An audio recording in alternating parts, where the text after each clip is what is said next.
کیا ہماری خواتین کو، ہماری بہنوں کو، ماؤں کو اپنے حقوق کا پتہ ہے؟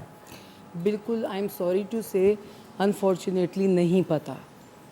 ہمارے پاس جو کیسز آتے ہیں ان کو یہی نہیں پتہ کہ خلا اور ڈیورس ایک ہی چیز ہے. اس کے بعد جو ہے وہ مسلسل ہیرس ہو رہی ہوتی ہیں.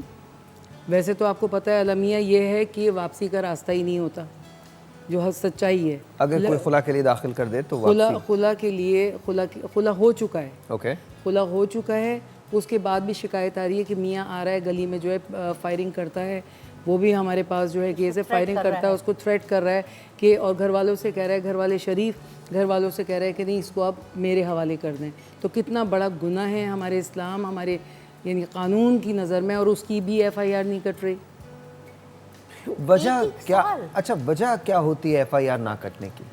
امپلیمنٹ مطلب یہ کہ وہ وہاں تک رسائی نہیں ہے. تھانے والے، آپ یہ دیکھیں ڈی آئی جی، آئی جی، جتنے بڑے ہمارے سربراہان ہیں ان کے پاس جائیں، ان کے پاس ٹائم جائے تو وہ ٹائم دیتے ہیں. ادروائز آپ تھانے میں چلے جائیں، تھانے میں نیچے طبقے کا کوئی رسوائی نہیں ہے.